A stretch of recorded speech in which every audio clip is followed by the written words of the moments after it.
এক বিশাল জাহাজ ছিল। একদিন হঠাৎ করে সেই জাহাজের ইঞ্জিন নষ্ট হয়ে গেল। ইঞ্জিন ছাড়া জাহাজ যেন এক অচল লোহার টুকরা। জাহাজের মালিক ও কর্মীরা সবাই মিলে ইঞ্জিন ঠিক করার চেষ্টা করলেন। অনেক মিস্ত্রি এলো, অনেকে নানান উপায় বের করলো, কিন্তু ইঞ্জিন আর ঠিক হলো না। শেষমেশ তারা ডাকলেন একজন অভিজ্ঞ যান্ত্রিক প্রকৌশলীকে। তিনি ছিলেন 30 বছরের বেশি সময় ধরে এই কাজের সাথে জড়িত। তার হাত দিয়ে অসংখ্য জাহাজ ঠিক হয়েছে।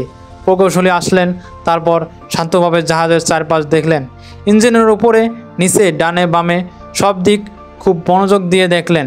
প্রায় আধা ঘন্টা ধরে তিনি খুঁটিয়ে খুঁটিয়ে সব কিছু ভালো করে দেখে নিলেন। সব দেখার পর তিনি তার ছোট ব্যাগ খুললেন। ভেতর থেকে বের করলেন একটা সাধারণ হাতুড়ি। কোনো দামি যন্ত্র নয়, কোনো আধুনিক প্রযুক্তি নয়, শুধু একটা হাতুড়ি।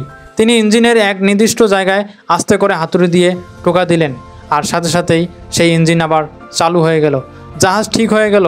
সবাই ভাবলো, কি আশ্চর্য, এতদিন ধরে কেউ কিছু করতে পারলো না, অথচ এই লোক শুধু এক ঠোকায় পুরো সমস্যার সমাধান করে দিলেন। তারপর প্রকৌশলীর কাছে পারিশ্রমিক দেওয়ার জন্য জাহাজ মালিক বললেন, কত দিতে হবে আপনাকে? প্রকৌশলী বলল, $20,000। এই কথা শুনে জাহাজের মালিক থমকে গেলেন। কি, $20,000?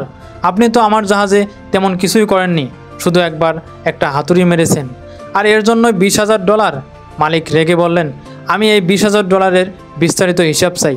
প্রকৌশলী এবার শান্ত গলায় উত্তর দিলেন, তাহলে শুনুন হিসাব। হাতুড়ির ওই একটা আঘাতের দাম $2, আর কোথায়, কিভাবে আর কত জোরে মারতে হবে তা জানার অভিজ্ঞতার দাম $19,998। এই হলো $20,000। এই হিসাব শুনে জাহাজ মালিক অবাক হয়ে নিঃশব্দে প্রকৌশলীর বিল পরিশোধ করলেন। হ্যাঁ, এখানেই গল্পের আসল শিক্ষা। অভিজ্ঞতার মূল্য চোখে দেখা যায় না, কিন্তু তার দাম অমূল্য। প্রকৌশলী শুধু হাতুড়ি মারেননি, তিনি জেনেছিলেন কোথায় মারতে হবে, কত জোরে মারতে হবে, আর কিভাবে সমাধান আসবে। এটাই হলো দক্ষতা।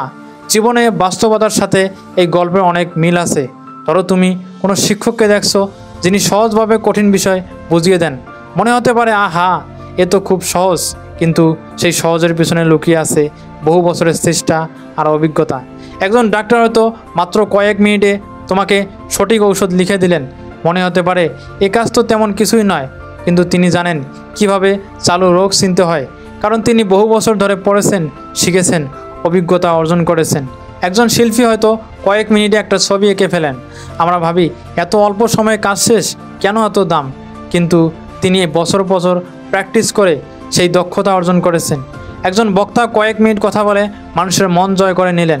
তুমি ভাবতে পারো, কথা তো সবাই বলতে পারে, কিন্তু সেই বক্তার পেছনে লুকানো আছে বছরের পর বছর ভালো বই পড়া, লেখা, প্র্যাকটিস, ব্যর্থতা আর সংগ্রাম। তাই আমাদের মনে রাখা দরকার, আপনি শুধু ফলাফলের জন্য অর্থ দিচ্ছেন না, আপনি দিচ্ছেন সেই অভিজ্ঞতা, সেই সংগ্রাম, সেই ব্যর্থতা আর শেখার জন্য, যা অন্য কেউ সহজে দিতে পারে না। আজকের পৃথিবীতে আমরা প্রায় শুধু চোখের সামনে যা দেখি সেটাই মূল্যায়ন করি। আমরা ভাবি কাজটা ছোট, তাই এর দামও ছোট হওয়া উচিত। কিন্তু আসল সত্য হলো, মানুষের সেই দক্ষতার মূল্য দেওয়া উচিত। তুমি যদি জীবনে এগোতে চাও, তবে সবসময় মনে রেখো, তুমি এখন যা শিখছো হয়তো আজ তা কেউ মূল্যায়ন করবে না, কিন্তু একদিন সেই অভিজ্ঞতা তোমার সবচেয়ে বড় সম্পদ হবে। এই হলো আজকের গল্প। আশা করি তোমরা বুঝতে পেরেছো দক্ষতার আসল মূল্য কোথায়। আসুন আমরা সবাই নিজেদের দক্ষতা বাড়াই, অন্যের যোগ্যতাকে সম্মান করি, আর জীবনে দক্ষতা, অভিজ্ঞতা অর্জনের জন্য ঝুঁকি নিয়ে পরিশ্রম করি।